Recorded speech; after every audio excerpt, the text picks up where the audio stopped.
Hannah so loved her childhood doll, but unfortunately, they lived in the southern states, and insects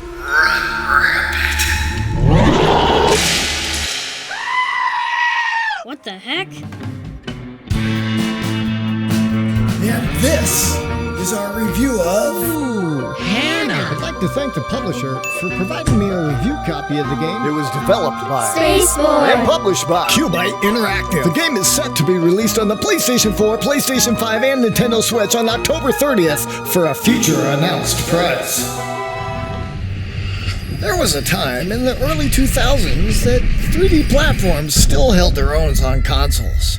Titles like Crash, Banjo, Spyro, and the plethora of 3D Mario titles all ran wild on the OG Xbox, PS2, and GameCube. 3D platforming pretty much defined this generation, and about every franchise ran to cash in on the trend. So, fast forward 20 years now, modern gaming has definitely evolved beyond the hallways and platform-riddled rooms of the past. Hannah definitely felt like a throwback to many of my favorite titles, giving focus to platforming skills and concentrating on time jumps, challenging even the most seasoned of players. You take the role of this little girl here who lost her doll and now must navigate a dark world filled with nightmare-fueled childhood fears, memories, and dreamlike horrors to piece your toy back together. You looking for a creepy little title this Halloween season for a spook-filled night? This one might just be the right fit, as each level is filled with eerie dark objects and characters that will have you looking around the room just to make sure you're still alone. The subject matter here is based around childhood mental health issues and abuse that come to life.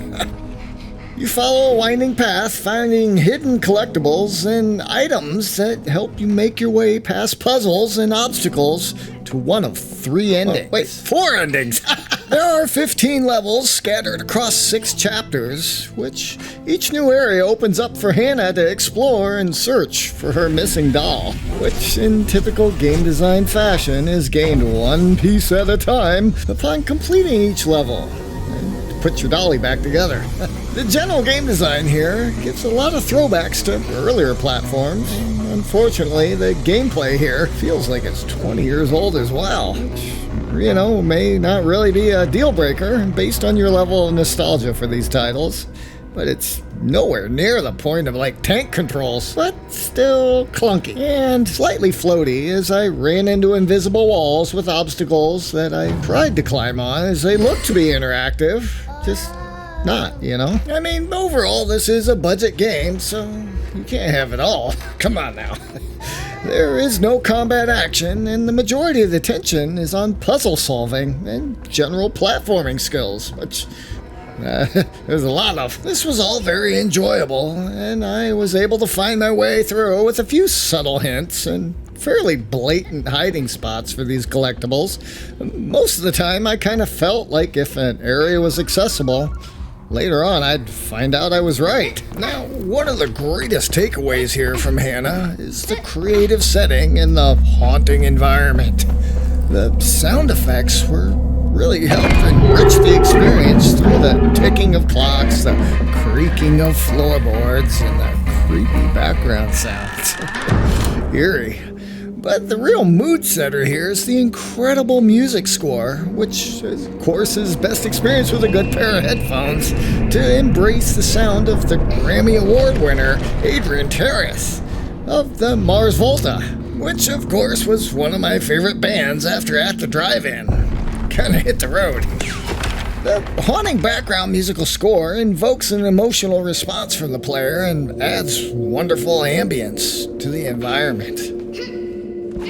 It's about next to never that I actually go into the options and listen to the soundtrack, close my eyes, and just put yourself in the environment. You could do that with this one. Good job, guys. Overall, it's pretty easy to see the heart of the storyline of what Hannah here came to do. Most of the environments were made out of these piles of items from Hannah's memories, but beyond these items, the historic environments really kind of require a little bit more imagination from the player for a full immersion. There are several really surreal moments that make the game truly memorable. The engagement with the giant robot was always a welcome spectacle. Large and spectacular. I loved it.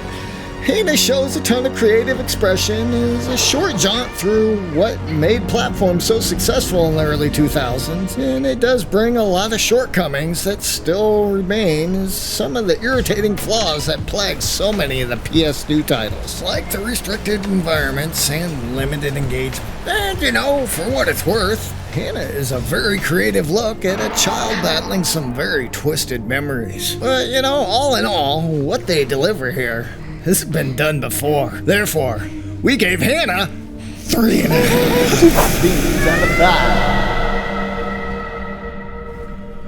Yeah, well, that wraps up that review right there. Here's some notes I took where I put the keys to the truck. So, we make these new review videos every week, so if you're an indie developer or there's something you want to see... I've still got a whole stack of games from summer to review, so I might have to start cracking 2 a week. Oh my god! Let us know your thoughts and recommendations in the comments down below. Be sure to visit again next week As we continue to take humorous stabs at some of the industry's new and upcoming titles. Origins. Stay safe out there. We'll see you next time on the farm.